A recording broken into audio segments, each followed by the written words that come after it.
cadre de la coopération sous-régionale, notre pays, la Guinée, en partenariat avec les autres États membres de l'OMVS, qui sont le Mali, la Mauritanie et le Sénégal, ont exécuté d'avril 2004 à avril 2008 le programme de gestion des ressources en eau et de l'environnement du bassin du fleuve Sénégal.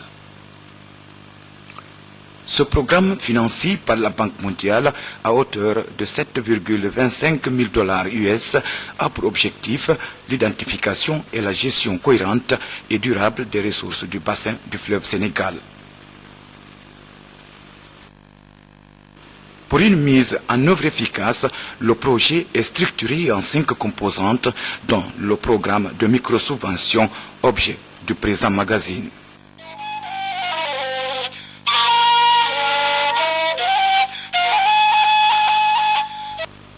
En Guinée, 17 micro-projets ont été exécutés dans les 4 comités locaux de coordination CLC que compte la Guinée.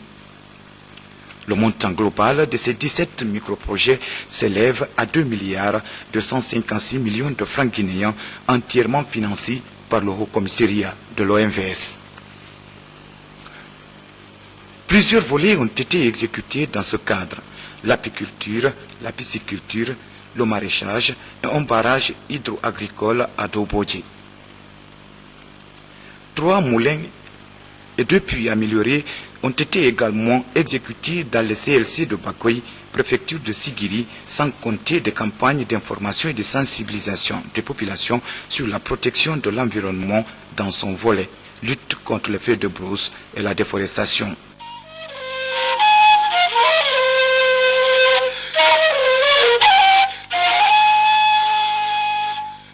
Le présent magazine aborde les projets relatifs à la restauration des têtes de sources de Bafing et les activités piscicoles, environnementales et agricoles développées dans les districts et secteurs qui composent la sous-préfecture. Dans le district de Morondé, situé à 18 km du chef-lieu de la préfecture de Mamon, l'ONG Kodeir a réalisé des cordons pierreux d'une capacité de 15 000 mètres linéaires sur le site de 5 hectares. Ces avions et ces cordons pierreux favorisent l'arrêt des matières organiques vers le Bafing, sédentarisent les paysans, restaurent le sol et augmentent la production. Dans le cadre de la pérennisation de ces acquis, l'ONG Kodeir a mis en place des comités locaux de surveillance, à leur tête les présidents des districts des zones aménagées qui veillent à la gestion et à la démultiplication des activités réalisées sous la supervision des comités locaux de coordination du Bafing Source. Je ne peux que m'en réjouir de l'apport que l'OMVS a eu à faire auprès des communautés du Bafing pour restaurer la végétation au niveau des têtes de source qui étaient dégradées, abandonnées presque depuis le temps colonial. Aujourd'hui, quand vous voyez des cordons pierreux réalisés, des gabions au niveau des sources, vous trouverez que l'OMVS est venu à un bon moment pour le soutien des populations et lutter contre la dégradation des têtes de source et des berges des cours d'eau. Aujourd'hui, cette partie que nous voyons, il y a 2 ans, elle était complètement dégradée. Aujourd'hui, vous voyez les plants qui ont commencé à repousser. Les populations étant sensibilisées ont compris que l'effet qui était sur les cours d'eau, eux-mêmes ils ont vu que les têtes de source avaient tari. Aujourd'hui, à travers ces réalisations faites avec l'appui de l'OMVS, réalisation faite par l'ONG Kodeir, donne un plus à la régénération des plants au niveau du site. Bien que les efforts sont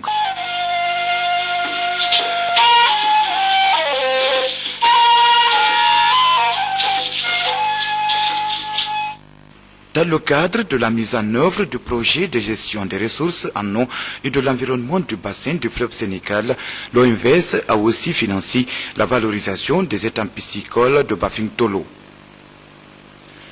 Au nombre de 6, ces étangs piscicoles de différentes dimensions ont été exécutés par l'OCB Adid et contiennent des variétés de poissons communément appelées tilapia. L'ONG l'ONG ADID a eu à réaliser pour le groupement Pantal que l'OMVS a soutenu.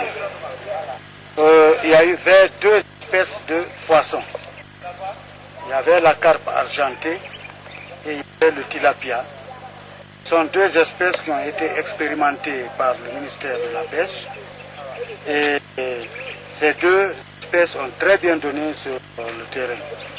Mais compte tenu de l'exigence de ces différentes espèces, je crois que la communauté a préféré, avec les techniciens du ministère de la Pêche, choisir l'espèce tilapia qui est moins exigeante, qui est plus productive. Pour être plus près des populations riveraines, l'OMVS, à travers l'ONG ATED, a financé des travaux de réalisation d'un plan agricole dans le cadre de l'autosuffisance alimentaire par des compostières qui doivent permettre aux 12 groupements féminins et mixtes d'améliorer la fertilité des sols. La mission de l'OMVS qui était venue voir ces actions a hautement apprécié les acquis réalisés et en cours d'exécution. Il y a des actions qui ont été réalisées quand même. Parce que si on voit le projet de ce matin que nous avons visité, à entendre les populations, parce que nous n'allons pas venir nous-mêmes tirer les conclusions, dire que tout a été bien fait, nous leur avons donné la parole, et à les entendre, elles ont vraiment tiré des bénéfices du projet. Donc c'est en général des villages qui étaient plutôt enclavés, qui n'avaient pas l'habitude de voir du monde, et aussi du monde qui vient s'intéresser avec elles à la gestion des ressources. Donc c'est vraiment une sorte d'ouverture aux communautés du bassin. Ça c'est un des premiers points positifs. Le deuxième point positif, c'est vraiment tout ce qu'on a vu comme réalisation avec les cordons pierreux, le reboisement avec les variétés de caféiers et tout. Donc c'est vraiment des actions intéressantes. Et déjà on a eu à constater ce matin que ce qui était un filet d'eau avant le micro-projet est devenu carrément un plan d'eau.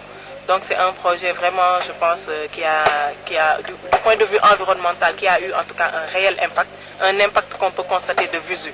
Et par rapport à celui qu'on vient de voir aujourd'hui aussi, tout de suite aussi, c'est un projet concret. Donc c'est des étangs piscicoles qui étaient pratiquement obstrués par la boue. Et grâce au micro-projet, grâce aux subventions que nous avons apportées à l'ONG ACID qui s'en occupe, donc ces étangs piscicoles ont été désengorgés, réalimentés en eau, et aussi les poissons les alevins ont été aussi mis sur place. Donc c'est vraiment des projets avec des activités concrètes. Donc nous espérons surtout pour le dernier projet que les retombées vont tomber tout de suite, c'est-à-dire que les populations vont pouvoir bientôt recueillir les poissons arrivés à maturité pour les revendre, et aussi pouvoir aussi se faire des revenus avec la vente de ces poissons et la vente aussi de nouveaux alevins dans les localités environnantes.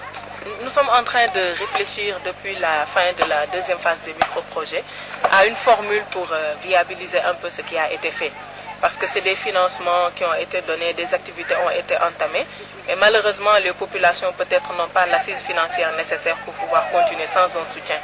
Donc il est clair, même bien avant même qu'on ne vienne ici, que l'OMVS avait déjà entamé la réflexion pour consolider un peu les acquis des projets. Donc ce serait dommage qu'on ne continue pas à un moment où on commence à avoir des résultats concrets. Donc nous sommes en train de mettre, le commissariat de l'OMVS est en train de tout mettre en œuvre pour assurer la viabilité, la durabilité en tout cas des actions qui ont été